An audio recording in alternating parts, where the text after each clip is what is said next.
अस्सलाम वालेकुम बुजुर्गों, दोस्तों और साथी नाजरीन। इस हफ्ते के फिक्र नज़र प्रोग्राम में आपका इस्तकबाल है। 2024 के साथ ही हिंदुस्तान में हर हिंदुस्तानी के दिमाग में एक चीज़ दिमाग में आती है कि इंतखाबात होने वाले हैं।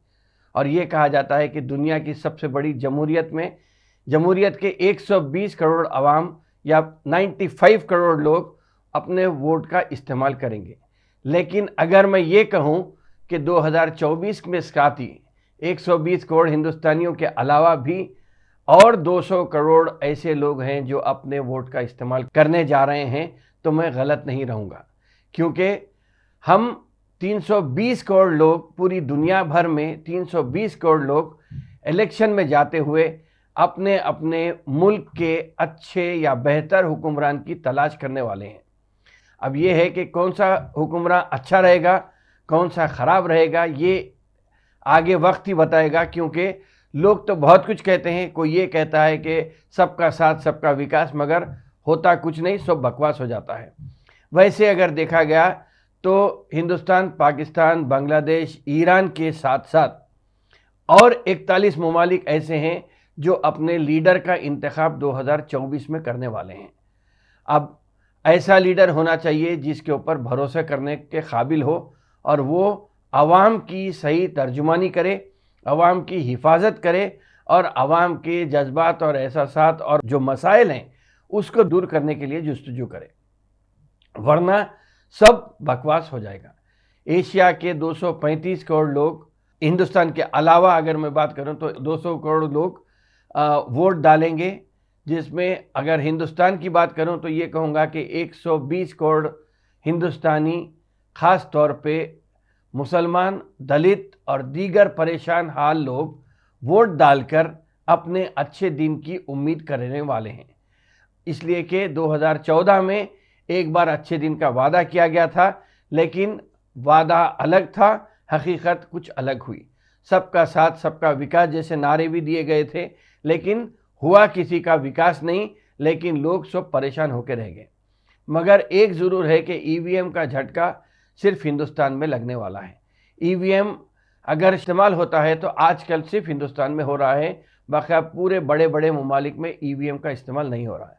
अगर देखा गया तो अमेरिका सबसे तरक्की याफ्ता मुल्क है और अमेरिका चाहा तो बाथरूम में भी बैठ के आप अपना हक़ रायदही इस्तेमाल करने का खटका बना सकता है।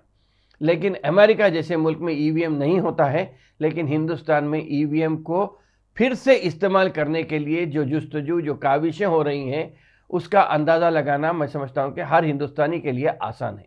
राहुल गांधी अपनी भारत जोड़ो न्याय यात्रा के साथ हिंदुस्तान को जोड़ने निकल रहे हैं और मोदी की बीजेपी राम मंदिर का इनाग्रेशन को बहाना बनाकर फिर से नफरत फैलाने की एक कोशिश कर सकती है। जैसा कि तेजस्वी यादव ने कहा कि राम मंदिर के इफ्तिताह तक और राम मंदिर के इफ्तिताह के बाद भी ऐसे हिंदू मुस्लिम के नारे लगते रहेंगे और माहौल को और गरमाने के लिए ये 2024 के इलेक्शन ख़त्म होने तक ऐसा ही चलता रहेगा। अवाम नफ़रत के बाज़ार में मोहब्बत की दुकान खोलेंगे या नफ़रत से हिंदुस्तान को बर्बाद करेंगे, ये भी एक अहम मौजू है जो 2024 में हिंदुस्तान में ख़ास तौर पे ये देखने को मिलेगा। पूरी दुनिया की अगर हम बात करेंगे तो 7 जनवरी को, यानी कि कल 7 जनवरी को बांग्लादेश में, 8 फरवरी को पाकिस्तान में और श्रीलंका की तारीख का अभी ऐलान बाकी है, वो भी कुछ दिनों में आ जाएगा। लेकिन वैसे इसके अलावा एशिया के ममालिक में अगर हम बात करेंगे तो भूटान में भी जनवरी के ही महीने में इलेक्शन होने वाले हैं और मालदीव्स भी इसी साल इलेक्शन के लिए तैयार हो रहा है, वहाँ पर भी इलेक्शन होने जा रहे हैं। वैसे 14 फरवरी को इंडोनेशिया में इलेक्शन होने जा रहे हैं, अप्रैल में कोरिया में और जनवरी के ही दिनों में ताइवान के भी इलेक्शन हो रहे हैं। इनके अलावा अगर देखेंगे तो कहाँ कहाँ इलेक्शन हो रहे हैं जहाँ पे हमारी दिलचस्पी के या अड़ोस पड़ोस में एशिया में देखेंगे तो ईरान, कंबोडिया और मंगोलिया में भी इलेक्शन यहाँ पर ही होने जा रहे हैं। यूरोप की अगर हम बात करेंगे तो यूरोप के 27 ममालिक यूरोपियन यूनियन में जो हैं वो इलेक्शन के लिए जा रहे हैं। यूके इलेक्शन के लिए जा रहा है, यूक्रेन जा रहा है और ऐसा ही रशिया और अफ्रीका के अलावा ख़ास तौर पे अमेरिका में इलेक्शन है। अमेरिका के अलावा साउथ अमेरिका में अगर हम जाएंगे तो वहाँ पे Mexico, Venezuela, Dominican Republic, Panama, Uruguay. बहरहाल ऐसा है कि इलेक्शंस का साल है 2024, जो पूरी दुनिया को किस तरीके में, किस सिमत में बदलता है, इसके ऊपर मैं समझता हूँ कि पूरी दुनिया की नज़र टिकी हुई है। अगर लीडर अच्छा मिलता है तो दुनिया का भला ही हो सकता है, लोगों का, दुनिया में रहने वालों का भला हो सकता है। अगर रिजल्ट कुछ अलग होता है तो फिर मैं समझता हूँ कि अच्छे दिन तो दूर, परेशान दिन और ज़्यादा हो सकते हैं। वैसे इफ़रात ज़र के मामले में भी लोग यहाँ पे काफ़ी परेशान हैं। 40% या दुनिया का 40% हिस्सा अपने अपने मुल्क में एक अच्छे लीडर की तलाश में वोट का इस्तेमाल करने वाला है। 41%, दुनिया का 41% हिस्सा ऐसा है जो हक़ राय दही का इस्तेमाल करेगा और अपने लीडर का इंतखाब करेगा। हम हिंदुस्तानी हैं और हमारी उम्मीद, हमारी ख्वाहिश हमारे मुल्क से होनी चाहिए। और क्या हो सकता है यहाँ पे अगर देखें तो पहले तो जमहूरियत की बहाली होना चाहिए। ये इसलिए कि जमहूरियत का जो गला घोटा जा रहा है उसे ख़त्म करने के लिए यहाँ पे जमहूरियत को फिल फोर अच्छी तरीके से जमहूरियत को आज़ादी के साथ बहाल करने की ज़रूरत है। दूसरी एक ख्वाहिश जो हो सकती है वो ये है कि आवाम की ज़िंदगी बेहतर हो, महंगाई पर कंट्रोल हो ताकि लोगों का जीना आसान हो। उनकी ज़िंदगी को अजीरन बनाने के बजाय उनकी ज़िंदगी को आसान बनाने के लिए नई हुकूमत की कोशिश होनी चाहिए। मोहब्बत का राज हो, ये सबसे अहम है। मोहब्बत का राज हो और नफ़रतों के सौदागर का ख़ात्मा हो जाए।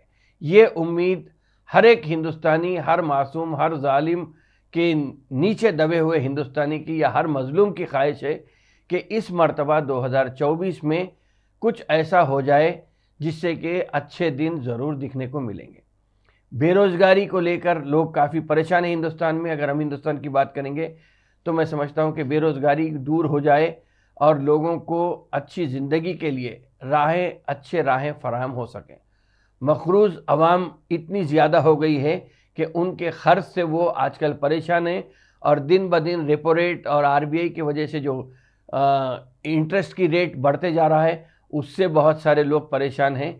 यकीनन इन सब परेशानियों का फ़ायदा उठाने के लिए मज़हब का झोला पिनाया जा रहा है और मज़हब के रंग में वोट बटोरे जा रहे हैं, लेकिन लोगों के परेशानियां अभी तक कम नहीं हो रहे हैं। मगर मैं ये कहूँगा कि ये सब अपनी जगह है और हमें क्या करना है, हमें सिर्फ इत्तेहाद, इत्तेफाक और सोच समझकर काम करने की अगर अल्लाह हिदायत देता है तो मैं समझता हूँ कि हम हमारे हिंदुस्तान को हमारे लिए जन्नत बना सकते हैं। सेहत और तालीम को लेकर हिंदुस्तान के ऊपर काफ़ी उंगलियां उठाई जा रही हैं। सेहत के मामले में हिंदुस्तान की जिस तरीके से जो बजट का रकम इस्तेमाल होती है वो काफ़ी कम है। उसको लेकर कोविड के डर से या कोविड के नए वेरिएंट आने के बाद से भी इस चीज़ को लेकर काफ़ी परेशानी के साथ हम आहिस्ता आहिस्ता कदम आगे बढ़ा रहे हैं। लेकिन सेहत और तालीम को लेकर मैं समझता हूँ ये दो ऐसे चीज़ें हैं सबके दस्ते रस में होना चाहिए। लोगों को एक तो दवाखाने से परेशानी है, दूसरा स्कूल की फ़ीस देने के लिए भी काफ़ी लोग परेशान हो रहे हैं। यकीनन लॉकडाउन के बाद जो हालात हुए हैं उससे परेशान हो रहे हैं।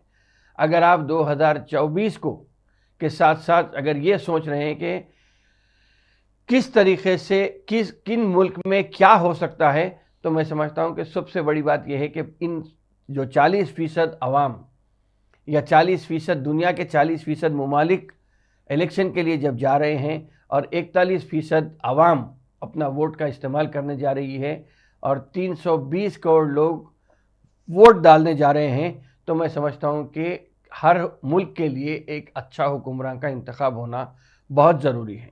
अच्छे दिन के ख्वाब को ख़त्म करने के जो चीज़ थी, मैं समझता हूँ कि अच्छे लीडर को चुनकर अगर हम एक अच्छी मिसाल कायम करते हैं तो मैं समझता हूँ कि नफ़रत का ख़ात्मा हो जाएगा, मोहब्बत बढ़ेगी और एक अच्छा लीडर हमें मिलेगा जो हमारे मुल्क को 40 ममालिक जो दुनिया के इंतखाबात में जा रहे हैं उनके लिए एक अच्छा पैगाम, पूरी दुनिया के लिए एक अच्छा पैगाम दे सकते हैं। बहरहाल इन सब के लिए ये है कि वोट का जो इस्तेमाल है, वोट की जो अहमियत है उसे उजागर करना बहुत ज़रूरी है ताकि हम सही सिमत में सही सोच के साथ सही जहन साजी करेंगे और जहन साजी के ज़रिए हम अगर वोट दिलाएंगे, वोट ज़्यादा करेंगे तो ही एक अच्छा माशरा हमें आगे मिल सकता है। हमारी नस्लों के लिए ये एक अच्छा पैगाम हो सकता है। यहाँ से शुरुआत अगर होती है तो मैं समझता हूँ कि फिर 30 साल तक अच्छी शुरुआत ही होगी। तो ये जिम्मेदारी का काम है कि हम हमारे वोट का इस्तेमाल करें। सही जगह पे अगर हम वोट का बटन दबाते हैं या बैलेट पेपर पे वोट को निशान लगाते हैं तो एक अच्छे लीडर का इंतखाब हो सकता है। सुप्रीम कोर्ट में केस चल रहा है, तो सुप्रीम कोर्ट के केस के बाद ही मालूम होगा कि इस मर्तबा 2024 में ईवीएम चलेगा या ईवीएम के साथ साथ पर्ची भी गिनी जाएगी या नहीं, बैलेट पे इलेक्शन होगा। ये वक्त पर ही मालूम होगा जब सुप्रीम कोर्ट में केस का फैसला होगा या केस के ताल्लुक से कोई रूलिंग आएगी। तब तक के लिए मैं समझता हूँ कि वोट की अहमियत को हर जगह, हर वक्त, हर आदमी को जो 18 साल के ऊपर है उसको वोट की अहमियत से आगाह करना है ताकि वो अपने वोट का लाजमी तौर पे इस्तेमाल करें। बहरहाल इन चंद बातों के साथ मैं समझता हूँ कि इस हफ्ते के फ़िक्र नज़र को मैं यहीं पे ख़त्म करता हूँ। वोट की अहमियत को आपके सामने पेश कर दिया हूँ। आप अपने 18 साल के ऊपर जो भी नौजवान हैं, 18 साल से 70 साल, 80 साल जो भी हैं, उनकी जो सहूलतें हैं, उनके वोट डालने के लिए जो पेपर कागजात की ज़रूरत है उसका बंदोबस्त करके रखिए, इसलिए कि 2024 है और 2024 को हम हमारे हाथ से गंवाना नहीं चाहिए। बहरहाल इन बातों के साथ मैं अपने प्रोग्राम को यहीं पे ख़त्म करता हूँ। इंशाअल्लाह आइंदा हफ्ते फिर मुलाकात होगी, फिर बात होगी। शुक्रिया, खुदा हाफिज़।